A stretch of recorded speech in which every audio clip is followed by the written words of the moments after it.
Hey, I'm Alex Radcliffe from Board Game Co, and today I'm reviewing Dogfight from PSC Games. Dogfight, rule the skies in 20 minutes. From PSC Games, I believe the whole series was taken over by Floodgate, and by whole series, I mean that this game, Dogfight over here, is based on the game designed by Palomari, Blitzkrieg, which then had a follow-up, Caesar, which then had a follow-up, Dogfight, this one designed by Carl Rossi, all of them two-player games based on the same series, based on the same core concept, and I believe Floodgate Games has taken over all of them as far as a publishing stance, but it still says PSC Games in the box, so let's just go with that for right now. In the game, the goal is to rule the skies. That core system that Blitzkrieg put together involves players taking tokens, playing those tokens, in order to go ahead and move around the board and shoot each other in different ways, although the games all operate differently. I won't heavily go into Blitzkrieg and Caesar. I will say I have already content on the channel. You can check out a full play this, not that, of the two games if you want those compared. Those are actually very similar, and Dogfight uses the same bag system, but a very different game past that. The similarities are going to be how you're going to have a bunch of tokens behind you on the screens, and then it's from the same publisher, and it's two-player, and they're all in 20 minutes. But that's where the game differentiates itself, because in this game, you are engaging in a dogfight in the skies. What you're going to be doing is you're going to have your planes, who are starting off in spots on the board, and the players are going to reach behind their screen over here, and take various tokens in order to be able to play them out, to start moving around the board and shooting each other. Let's go ahead and do that. Let's go ahead and just go ahead and grab a token from behind our board over here. Let's grab this token over here. I'm going to grab one randomly from my opponent, so I'm not going to see it, and I will go ahead. I want to close the distance and shoot them, so I'm going to go ahead and play this token. At which point, let's go ahead and see what we played over here. We played a 1 and a 4 over here, which means, right now, this guy over here is going to move 1. So they're going to go ahead and walk 1, and then this one's going to move 1, 2, 3, 4, and then they both shoot. Now, it's important to note the direction matters. They're only going this one way, and it's an important distinction, because right now, this guy's going to shoot 1, but you can only shoot in the 3 spots ahead of you. So 1, 2, 3. He would do 2 damage, but you can't because there's no one to shoot. Meanwhile, this plane over here is going to go ahead and shoot this guy, which means he's going to go ahead and deal 1 damage, which means we take this card over here, which technically should be public information, and put down a damage cube on that card. Look at that. You're making progress. You're slowly taking down your opponent. But that's just one step. Let's go ahead and do that again, because we're going to keep doing that until people die, or until 3 full rounds have gone by. So, once again, we'll remove these tokens. You don't draw new ones in the game. Rather, we're going to once again take some tokens, and I will again try to think through how I want to handle this. I'm not sure what they're going to do. They might try to drop behind me. I could see them trying to drop behind me, so I'm going to go ahead and play this one over here and see what they did. They played a 3. Now, this is where it's important to note. Oh, that's actually fun, because here's what's going to happen. Watch this. We're going to go 1, 2, 3. We're able to use the loop because we played the loop token over here, and then they move 1. So we actually used one of these looper routes where you can only use them if you play the loop side of the card. You have to display your intent. These were picked randomly, but it happened to work out really well, so that works. But anyways, right now, red's going to go ahead and do 2 damage to blue, so blue's going to grab their card over here, which again, public information, and put down 2 damage markers on that card.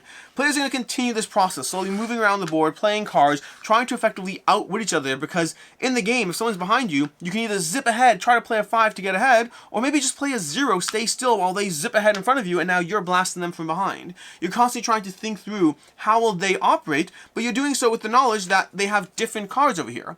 In the game, players have different cards as far as their damage stats, as far as what they have. So this red plane, for example, they have a lot of lower movement cards, versus the blue plane has a lot of higher movement cards. So you want to take that into account. What are the chances of the 6 distribution tiles they have? You're only playing 5 tiles around, and you have 6 from your bag randomly. Next one you'll draw more, and then you'll draw more, but you're dealing with a limited pool. Which ones do they have? And so you're going with a combination of how do you think they're going to operate, and also what have they played and what's literally available for them to pick from. So it's a bit of a mind game and an availability game as you try to think through effectively how to move and shoot in a ever-winding circle to take down your opponent. There's some small nuances to get into. There's the fact that this spot over here can be shot from purple or from white. You want to look at the color spots. Over here, because this is a blue, that means they can shoot on these spots, and if you're like, we haven't really talked about these spots over here, you're not wrong. This is going to be part of the scenarios that are added to the game, because there's a bunch of things past the core game system. The core game system basically is you try to take down your opponent, or at the end of the 3 rounds, whoever's the most damage, that's going to be who wins the game. Well, lose the game.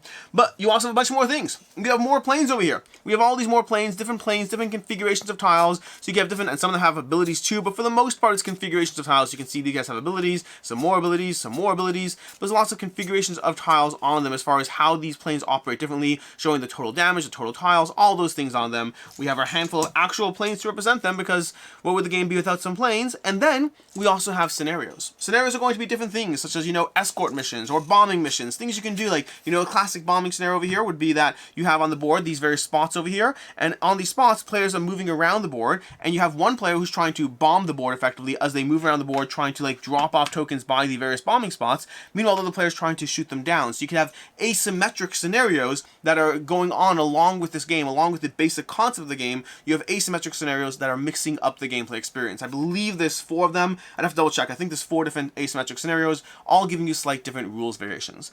But the core idea: play cards, play tokens behind your screen, do that for 5 tokens, refill your behind the screen, rinse and repeat for 3 rounds, and then see who won the game either by shooting down your opponent or by accomplishing your goals in the scenario that you've chosen to play.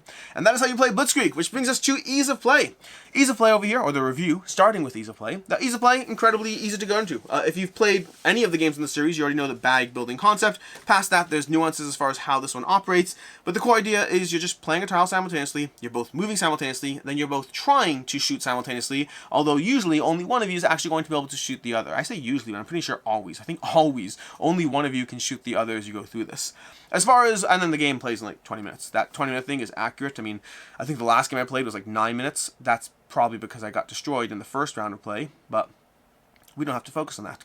Anyways, as far as what I like, don't like, and can see others not liking, starting off with what I like, which is the basic mind game at play here. This game is effectively a mind game. It's a mind game in which you sit there and try to think through, okay, well, if my plane's currently over here, and that you're currently over there, and I'm right behind you, are you going to try to go zipping ahead of me? Are you going to try to loop back over here? Are you going to try to stay still? What's the best way? I think you're going to try to drop behind me. So I'll also play 0. And then if I correctly predicted what you're going to do, then now I'm going to blast you again because we both moved 0 and I'm still behind you. Versus if I zipped ahead because I think you're going faster, that changes the game. And that's where the stats of the cards do matter a bit, because they give you some additional information. It's not purely a, will you play rock, papers, or scissors, but it's also a, do you even have scissors? Have you expended all your scissors? The analogy makes sense if you're following, otherwise it sounds like I'm saying weird things. But that idea, it's a mind game combined with some statistics, effectively, as far as what's going on in any individual plane. Then there's also variation. There's more planes, and more importantly, more scenarios.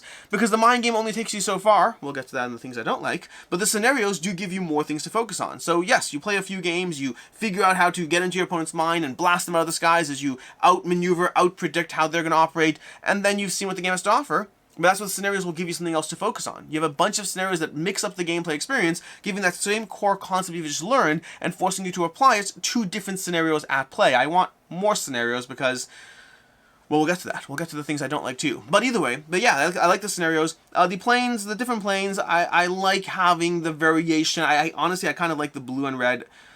I like the blue and red a lot because they give you like distributions as far as, you know, moving fast, moving slowly, and they're very focused. Some of the other ones are more evenly balanced, but they give you powers and abilities, but that takes away some of the stats games. There's pros and cons to different planes. We'll get to the things I don't like. I keep saying we'll get to the things I don't like. There are things I don't like, but overall, the core concept of the mind games, and then the variability of the different scenarios, and then the slight variability of the planes, those are all things that make this a quick, clean, easy to teach, easy to play system in the Blitzkrieg universe.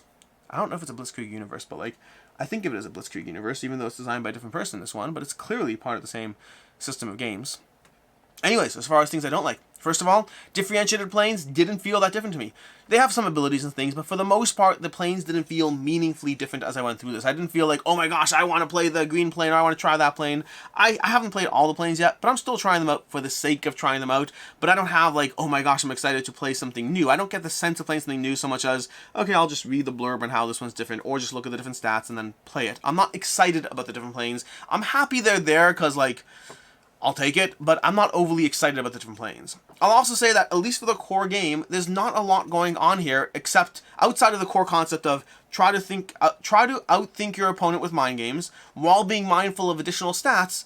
That's the entire game. Now, don't get me wrong, there are a lot of games that are distilled to that core concept, but this is distilled to that core concept. Once you've played this a few times, you've seen all it has to offer, until you touch the scenarios. The scenarios do breathe a little bit more life back into the game, which is why I want more scenarios. 4 scenarios is great. Give me 15. If the game is going to be that simple and that basic, and you want to give me a reason to keep diving into it, well, then you have to do something else to engage. That could be more interesting planes with more interesting abilities. It could be event decks. Event decks just feel random. I don't know. It could be, I like the scenarios. Give me more scenarios, because I do like the scenarios and what they have to offer, and how they mix up the way you approach this puzzle. So, it's not that I don't like the game, it's just that there's only so far you can take rock, paper, scissors, even if you make it a little bit more interesting and elegant. So I like it, just with a cap on how much I can play this outside of giving me reasons to play which are the scenarios. At this point, I'm repeating myself, so let's move on to what I can see others not liking.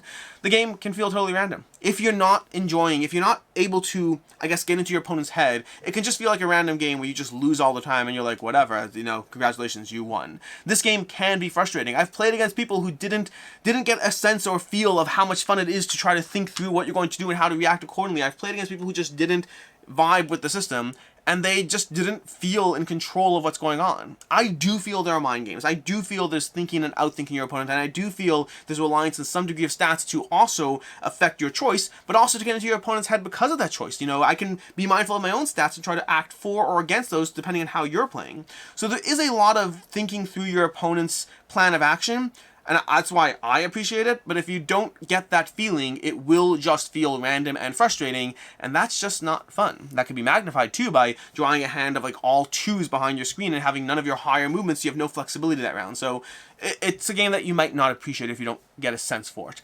And then, like I said already, the base game just doesn't have that much going on for the game. If you're not going to dive into the scenarios, this game I don't think will last that long. I think this is the kind of game you can play it 2 times and be like, well, that's it, and move on from it. But I do highly encourage, if you at all like the base scenarios, if you're at all into them, then I definitely encourage you trying the additional scenarios to be able to just see what else it has to offer. I think it'll give more life to the game. May not make it a game that lives forever, but I think it'll give more life to the game.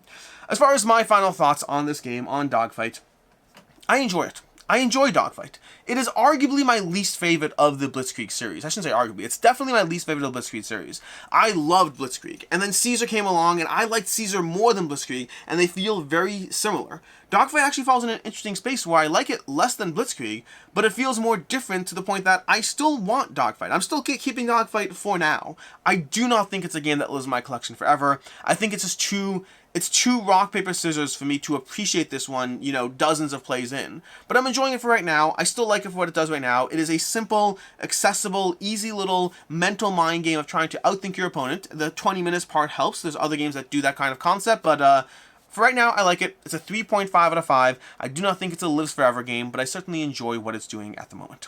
As far as other game recommendations, first of all, my favorite of the series is Caesar, Seize Rome in 20 minutes. I don't know if Blitzkrieg or Caesar, which one's considered to be the favorite in general, but for me, Caesar just it works in so many levels. I adore what the game does. I liked Blitzkrieg a lot, and then Caesar came along and was like, well, I'm only ever going to play Caesar instead of Blitzkrieg. And then if you want other mind games, I highly recommend 2 of them. There's Brave Rats and Curie-Eye the Duel from Lucky Duck Games. Brave Rats has been out for quite some time. Curie-Eye is a more recent title, but both of those have that same core distilled concept of what's a mental mind game we can play back and forth in 10, 15, 20 minutes. All 3 of those games are going to have that core concept. All 3 of those games are limited in terms of how much they can do, but they will give you a satisfying, fun experience that will last you for at least some amount of time before you feel the need to move on to the next one. In any case, and until next time, I'm Alex Radcliffe from Board Game Co. I hope you enjoyed this video, and as always, I hope you have a good one.